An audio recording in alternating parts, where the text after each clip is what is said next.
Alright, so in this video, I'm going to be breaking down one of my discus throws. This was my personal best from my junior season, which was the 2017, and it was a throw at UC San Diego. So first, let's watch it all the way through. It's at half speed.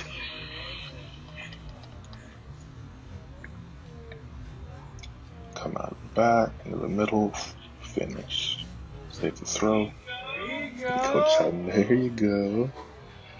Alright, so going back to the beginning of the throw. So first things first, we got to look at three phases. So the first phase is coming out of the back, how we set up that.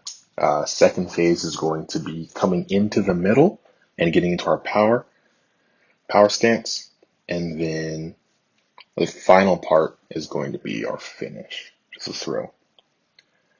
So as for starting from the very beginning, we can take a look at my own stand throw. So taking a look at this, if you look, it's off kilter. It's a little bit at an angle, but you can see that with the sector lines coming out right here, you can see that I'm right about in the back of the middle. So for me, it's important to look at my feet, and they're right at the very back of the circle in the middle. So all of my weight is centered in between my feet.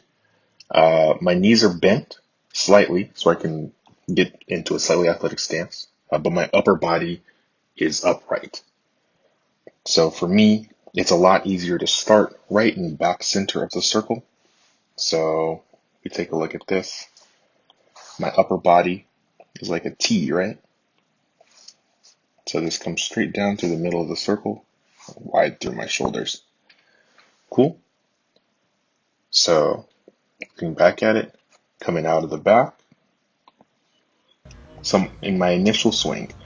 So all of my weight shifts over my left foot, right? Everything comes to my left side. I swing the discus forward once just to sort of get some momentum.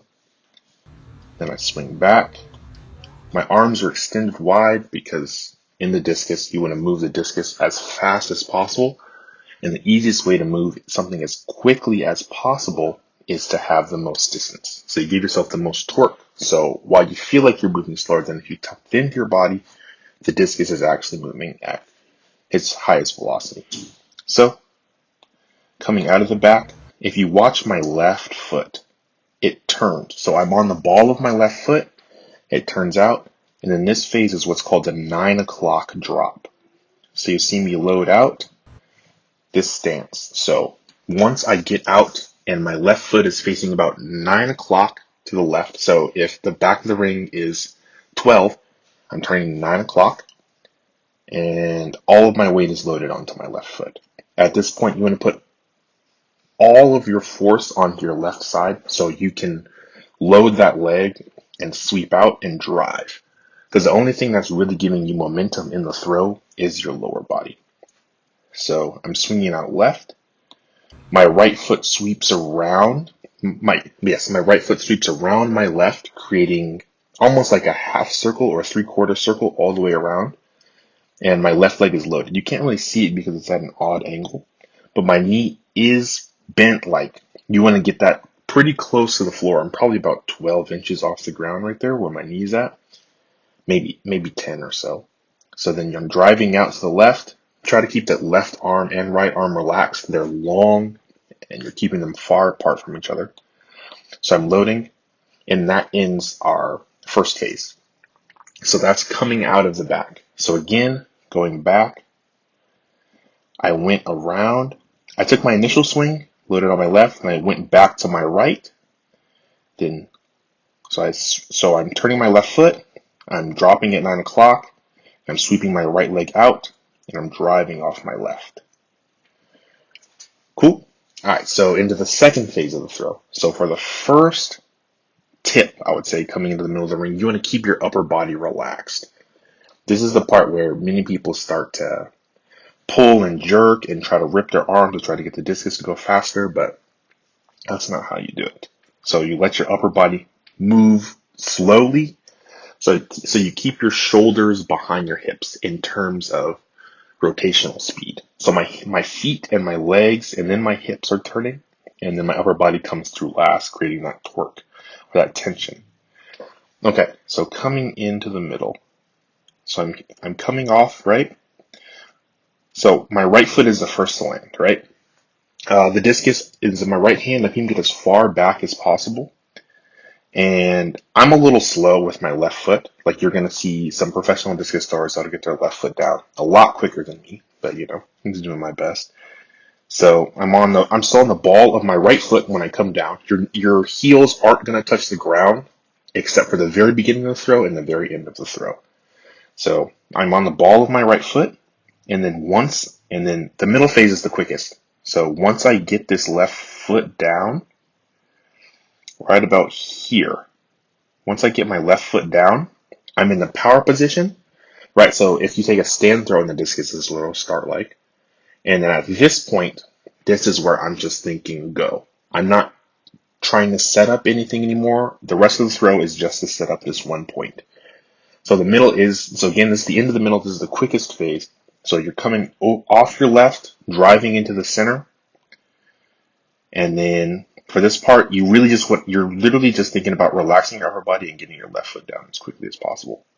So from the power stance, this goes into the final segment of the throw, which is the finish. So this is the cherry on top. If your finish is wrong, everything else that you've done in the throw is for absolutely nothing. So knocking this out so my weight is all on my right leg. So I'm driving the ball of my right foot into the ground. I'm turning. I'm driving that ankle, that knee, that hip, that triple extension, and I'm pulling the discus through.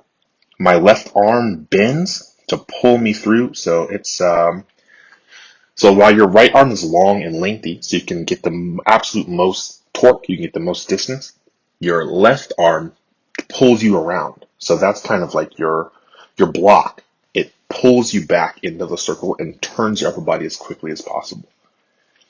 So you see my feet come off the ground a little bit early, but I reverse. So when you reverse, the whole idea is that you're getting that full extension of the throw. Rather than keeping your feet on the ground, you get that last little pop by triple extending one last time and coming completely off the ground. So then finishing up the throw, we're here. So after I'm reversing, my right foot replaces my left. If you look at where my feet are, my right foot replaces my left.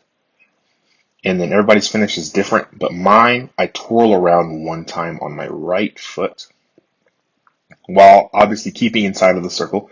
It's absolutely the most important part. So I throw up my arms to kind of give myself some balance, come back down inside of the circle to a stop. Cool. So we're gonna watch this through one more time. So half speed, right out of the back. So my initial swing, everything goes onto my right side, from my right onto left, the 9 o'clock drop, drive, and then I pull through at the finish. Reverse all the way through.